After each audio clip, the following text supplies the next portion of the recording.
Hello, everyone, and welcome to another Wednesday drawing session with me, Frank Cho.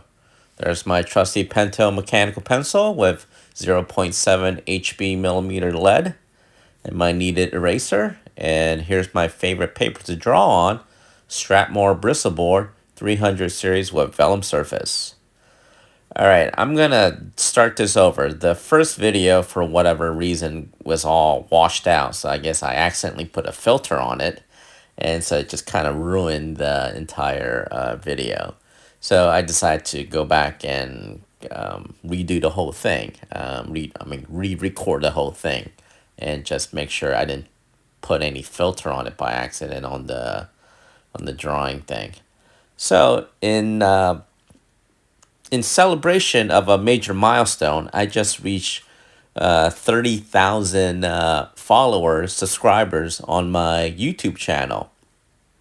So in celebration of that, I decided to draw the Juggernaut, where he's busting through the 30,000 mark. So like a football player just come charging out. Now, I've already had that image in mind where the Juggernaut is just plowing through the 30,000 mark like a linebacker. So once you have that image in mind, it's basically just transferring that mental image onto the paper. And I decided to do Juggernaut. I seem to be doing a lot of X-Men characters of late. So Juggernaut is actually a pretty interesting character. His real name is Kane Marco. He is the son of Kurt Marco, who is the stepfather of Charles Xavier. He married to Sharon Xavier, who is Charles Xavier's mother. So Kane Marco is Professor X's stepbrother. And because of family problems, Kane Marco grew up to hating Charles Xavier, Professor X. And so here's the funny part. I've always thought that Kane Marco was a mutant, like his brother, his stepbrother, Charles Xavier. But he wasn't. He was just a regular guy. How he became the Juggernaut is actually kind of funny. He was in the U.S. Army, and then he finds a hidden temple, I guess in Korea, of all places. And he finds this temple that is dedicated to this entity, this god called Cyttorak. Hopefully I'm pronouncing that right, Cyttorak. Cyttorak. And the Crimson Gem of Cyttorak gave him the power to become the human Juggernaut. And basically change him into this human wrecking ball, and since he hated Charles Xavier, his stepbrother, he basically went on to attack the X-Men.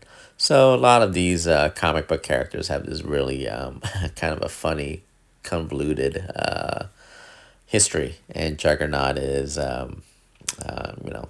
no different. So the image I had in mind was the Juggernaut running straight at you. So when you're drawing a figure running, you have to make sure that the body limbs are proportionate and all that. And so the thing that you have to know about when people are running or walking, you have to alternate the top portion with the bottom portion. So for example, if in the Juggernaut here, if his left arm is thrust forward, then the Juggernaut's right leg should be thrust forward too. So you can't have you can't have the left leg and the left arm coming at you. They have to alternate. So keep that in mind. So same as if the right arm is back, like in this figure, the left leg should be positioned backward. So it's all about alternation. So you don't want the character to walk around like Galaxy Quest, like those aliens where they have the same side limbs, arm and leg, moving in the same the same way. So you need to alternate the pattern. So that's the trick to drawing a walking and running figure. Now, so the Juggernaut is an oddball character because you have to his body, his limbs are just massive, and not only they're massive, they're just like Lego blocks. They're just stocky and just but his head is very kind of almost normal size. So you have this. It's like a weird proportion to Juggernaut's body. So this is what I do. Once I draw everything, I kind of like erase it and and tighten everything back up again. So again, when you're drawing in this pencil stage, don't be afraid to erase. This is what the stage is for: erasing, trying out new lines and new drawings and stuff like that. So as I said before, the Juggernaut's proportions are really weird, and also the really odd thing about Juggernaut is he's wearing this domed helmet, and it's not like a regular domed helmet. It looks like essentially like a cooking wok.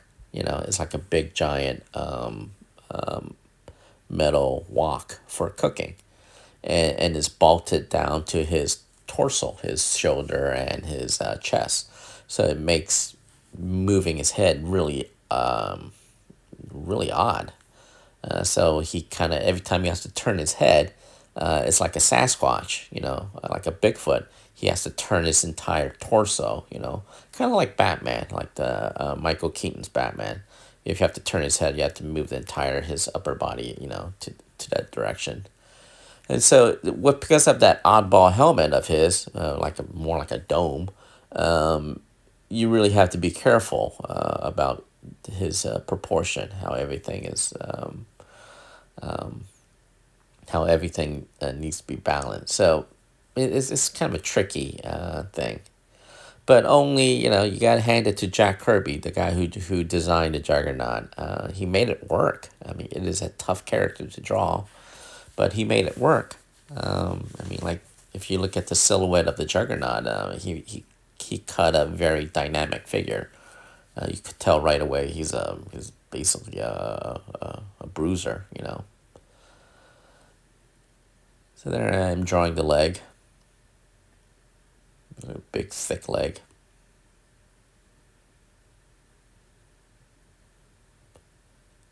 So he usually wears his big giant boots, and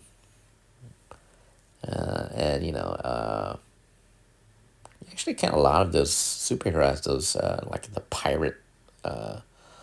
pirate boots, with this cuff, leather cuff around it and all that. So the drawing I had in mind is the Juggernaut just smashing through the word or the number 30,000, but I didn't want to draw 3 and 4 zeros. So I decided to draw 3, 0, and K, so 30K. So when you're drawing numbers and letters, you just start with the basic shape.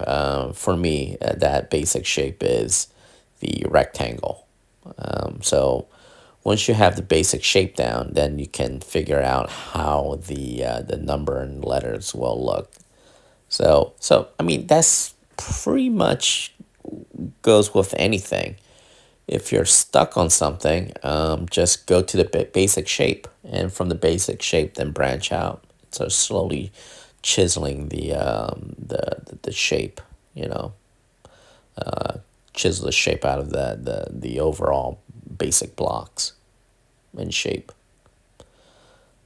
So you can clearly see I took that rectangle, and turn it into numbers and letters. And once you have the basic block down, then you start kind of like adding in the details. And also, keep in mind, you have to know some physics. So wherever the figure, the block, comes in contact with the Juggernaut, make sure that part is kind of like kicked forward. So just basically you need like a basic physics understanding of physics. So wherever that block touches the Juggernaut figure, you make sure it kind of like moves or in the same plane as the limb. And also, like, here's a little another trick that I like to show is every time the block touches the figure, I like to add in the cracks or pieces, just kind of like being torn off by the impact. So where you see the forearm touches the bottom portion of that number 0, you see the big chunk of it kind of like flying off from the force of the contact.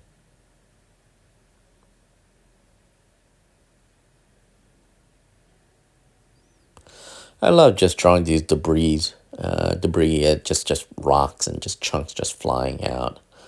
The guy who is an absolute master of that is Jeff Darrow. I love Jeff Darrow. Jeff Darrow, I mean, that guy, I think is like a freaking, it's like artistic genius. Just the level of detail that he put into his drawing is just mind blowing. And so every time I feel uninspired, I like to look at Jeff's stuff, because like Jeff has he has a very such unique vision. He's such a unique artist overall. His handling of these details, he hyper details everything, but everything makes sense. So so I just love Jeff stuff. So whenever I draw like things exploding and things just being destroyed with all these like chunks of rocks and debris flying all over the place, I like to think of Jeff's drawings because Jeff is a master at that. So if you get a chance, go check out Jeff's book, Shaolin Cowboy, and just be absolutely amazed at his artwork. I mean, just the level of detail is just incredible. So there I am. I took that rectangular block shape and turned it into the letter K. And then from there, I kind of like chiseled out the different parts of the letter.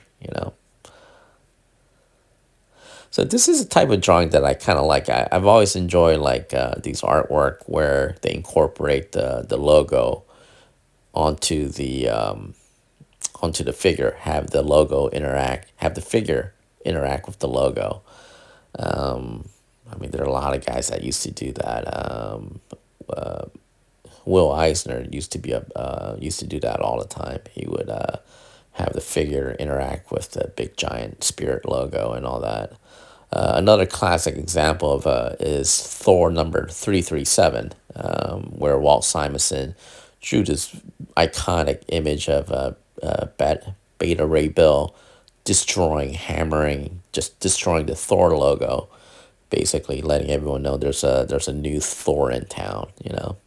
So stuff like that. I've always loved artists who kind of like go the extra mile and incorporate the figure into the overall logo design and all that fun stuff. So there I am, just erasing stray marks and all that.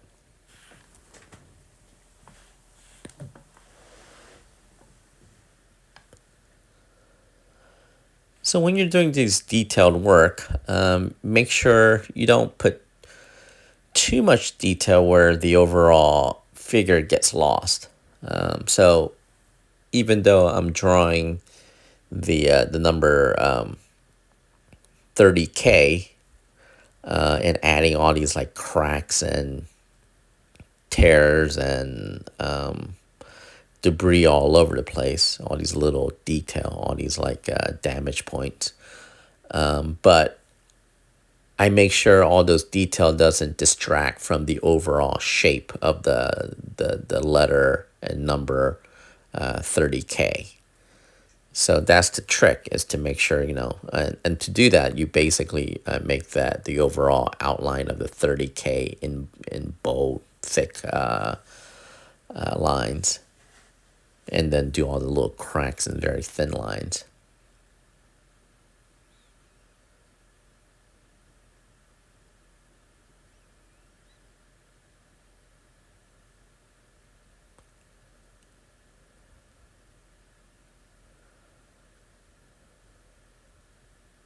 So just drawing the stray mark and all that.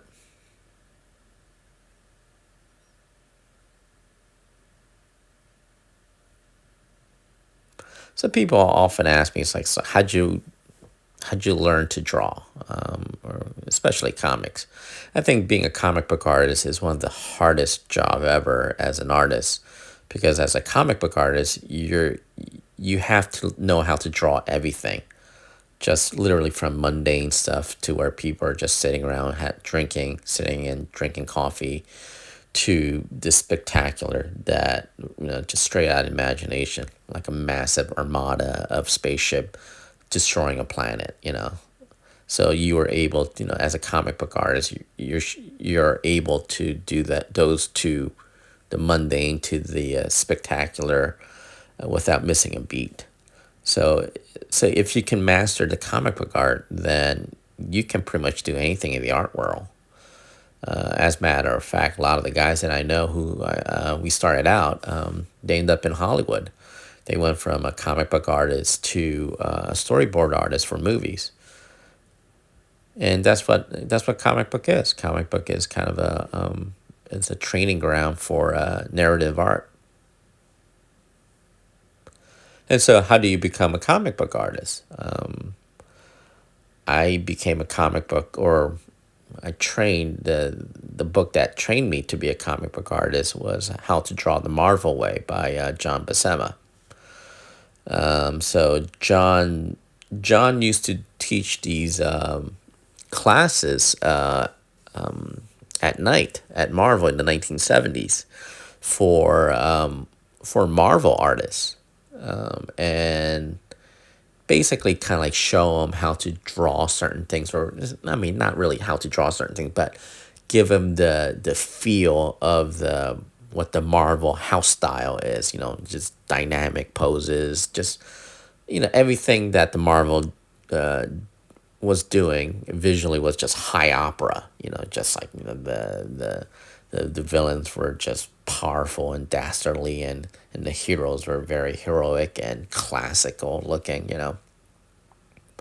So John Buscema used to teach these classes, just kind of like remedial classes, just kind of, not even classes, like workshop, just to show like the current crop of new artists coming in, just to tell them, show them how to handle certain things. And so from those classes, workshop, John had all these like notes, and he basically turned that into a book. With Stanley's help. So Stanley went in and kind of like add the language, but that it was 100% John Buscema who made that book. It was all of his teaching and all that. So How to Draw the Marvel Way by John Buscema was the Bible to me. That was the book that showed me how to become a comic book artist. And I think I first discovered that when I was like when I was in fourth grade, I think. And then from there, I kind of like absorbed all of that. And how I learned how to draw was copying that book from page one all the way to the last page. I would copy, just mimic John Buscema, just really absorb that book really until it became part of me. And from there I branched on to other artists that I love. Like this is actually that fifth grade, like from fifth grade to like middle school. it was just like that was like a prime training age for me. That's when I discovered so many artists all at once. I mean, How to Draw the Marvel Way by John Buscema, Frank Frazetta, Al Williamson, Neil Adams, Garcia Lopez, John Byrne, all those guys. I just absolutely just absorbed all of their stuff, and then once I kind of like figured out, or I felt comfortable that I kind of figured out, that what I could glean from all their techniques, and then I kind of like branch on to like fine art, like, or golden age illustrators. So from comic books straight into comic book artist. The next evolution of my art training was absorbing all the golden age illustrators from the Howard Pyle school. So the whole Brandywine school. So you got Howard Pyle, N.C. Wyeth, Maxwell Parrish, Norman Rockwell, all those guys.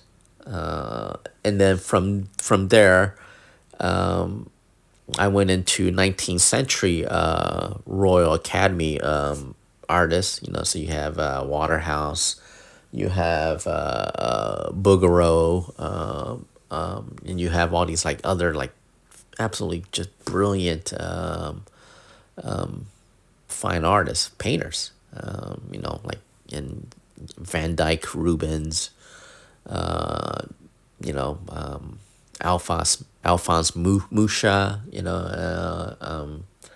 who else? Franklin Booth, you know, all those guys. So I managed to absorb all of those guys in a very short period of time, from like fifth grade on to like about ninth grade. And then from ninth grade to college, I really started absorbing, like went beyond comic book and book illustrators, where I went into like fine art, like historical fine art and all that stuff. So John Singer Sargent was a huge influence on me. John Singer Sargent was a portrait painter from 19th century, one of the greatest painters ever. He was so influential. Actually, for a short period of time, I thought about becoming a portrait, oil painting portrait artist, because he has such a huge influence on me. And from there, you have a lot of classical stuff, So I'm just completely self-taught, and it's just fun. It was just fun, just absorbing all of that stuff. And so like that's what I tell people. If you want to become a comic book artist, don't just focus on the comic book art. Go beyond comic book art. Go branch out and look at other stuff.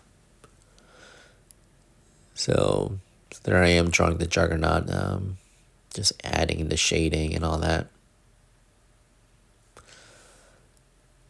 So yeah, so I tell people to just branch out, just have fun. And also, if you want to be a comic book artist and book illustrator, that was my the two areas that I was really interested in and wanted to become. It's about communication.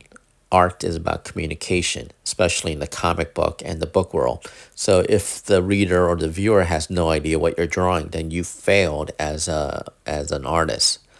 So so I can't stress enough that you have to learn representative art. You know your anatomy, your perspectives, life drawing, everything. So if you really want to succeed in the comic book world.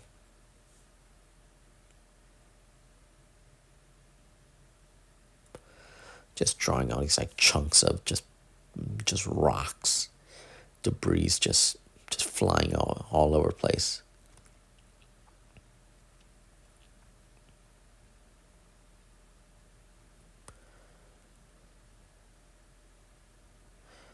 There's a belt.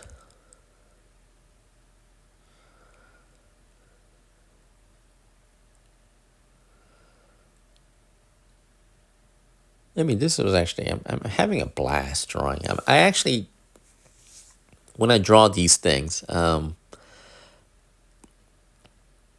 love it. I mean, I just, I get a kick out of it because like all these drawings that I'm drawing it's just for fun because I don't get paid for it, you know? Actually, I'm supposed to do a Harlequin cover right now, but I'm drawing a Juggernaut for fun for my YouTube channel to show you guys, how to draw a Juggernaut, instead of actually doing paint work.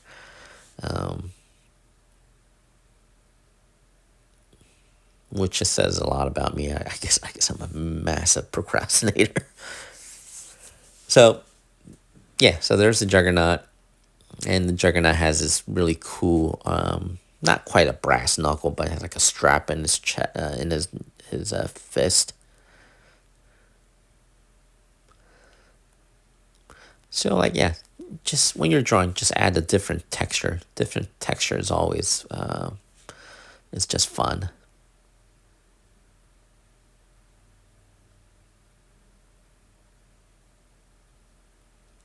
So going back to How to Draw the Marvel Way by John Buscema, I mean, that is a really good starting off point, you know?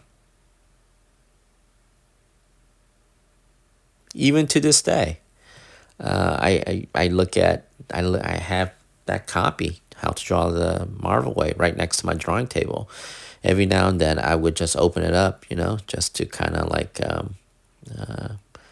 to see how John Buscema did certain things, And also, it's more like revisiting an old friend. I mean, my God, I mean, John Buscema, he was just an absolute master. So I'm drawing those lines to kind of like, illustrate speed, motion and all that. Basically, a speed line, modify speed lines.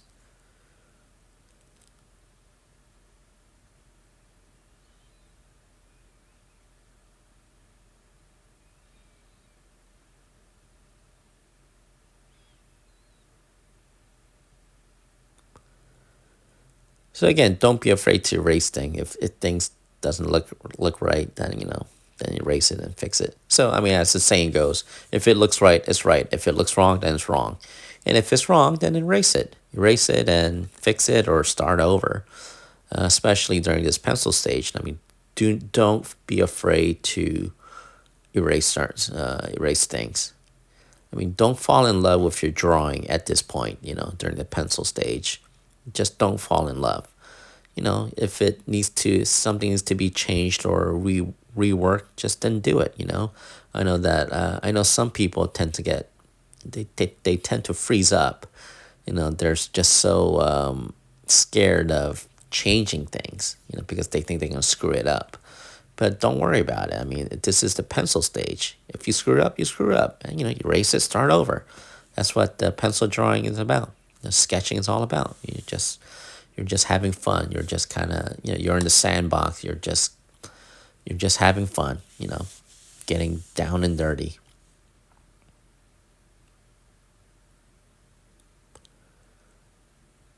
Drawing that boot. It's funny because a lot of these Marvel characters, well, a lot of comic characters have these kind of funny, almost like a pirate boots with that leather cuff.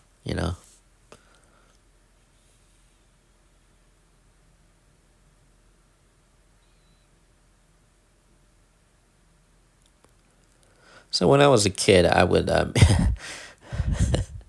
my friends and I were just argue about who was stronger, who would win, the Hulk or the Juggernaut.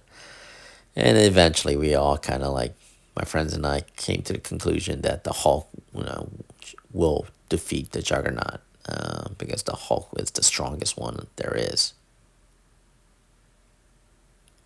Although I was a little bit disappointed in the that Marvel movie when Thanos defeated the Hulk in a hand-to-hand combat. I don't think that should have, I think Hulk should have beaten Thanos. But, that's me. But I understood why they made illustrated, Thanos defeating Hulk. They just want to show that, Thanos is just as strong or stronger than Hulk. And also not, Thanos doesn't just rely on just brute strength. He actually is a tactician. He knows how to fight, you know. Unlike the Hulk, who was just like to smash things.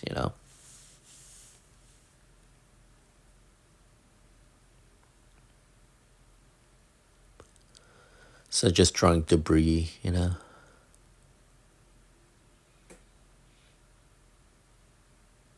Actually, now I think about it, I mean, who would really win in the Juggernaut versus the Hulk? I guess it depends on the writer. Whoever's writing the book. If it's a Hulk writer, a Hulk would easily defeat Juggernaut. If it's an X-Men writer, maybe the Juggernaut actually have a chance of defeating the Hulk. They're drawing the smoke, the dust cloud. So those are always fun to draw. The dust cloud and the plumes of smoke and debris. They're just excellent tools for to balance out your composition. If you need something there on the left hand side, you just draw a dust cloud.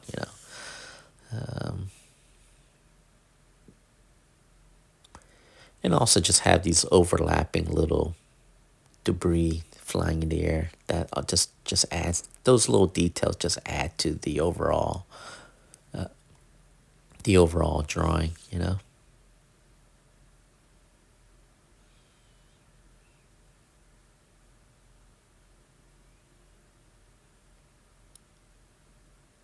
Yeah, and I didn't realize how yellow the overall drawing looks because my lamp I think I'm gonna have to get a new lamp because my lamp I had two settings, which is a cool neutral setting, and then if you click on this other button, it gives you a soft warm light, and the cool neutral setting on my lamp got busted for some reason, and now it's just stuck on this warm warm light.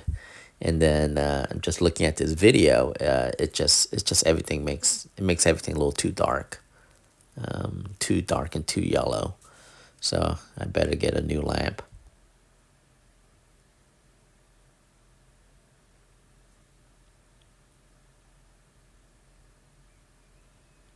Yeah, Juggernaut's such a cool character.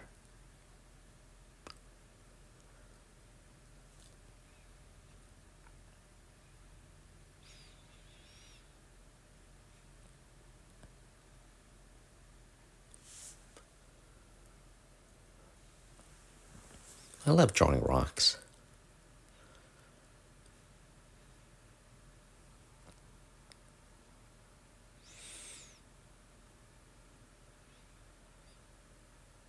Yeah, I mean, I've always loved drawing these like big giant brutes, monsters, just like going at it. If I drew the Hulk, I would just have the Hulk fighting monsters the entire issue. So at this point, I'm just kind of like adding the small details, like the eyes there,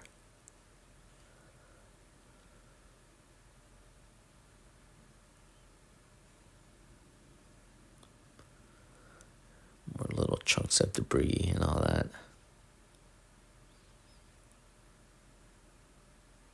Just adding in the shading and all.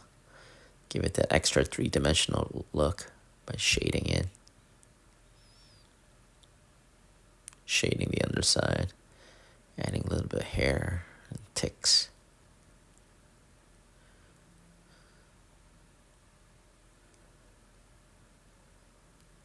Just adding more texture.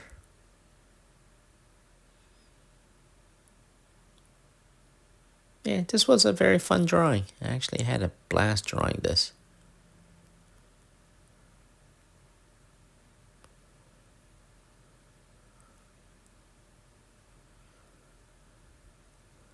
Just adding more cracks in the 3-0.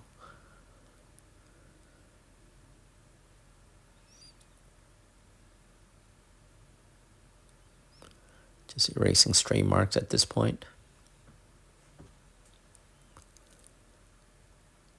So yeah, we're coming to the end. So I just want to thank everyone.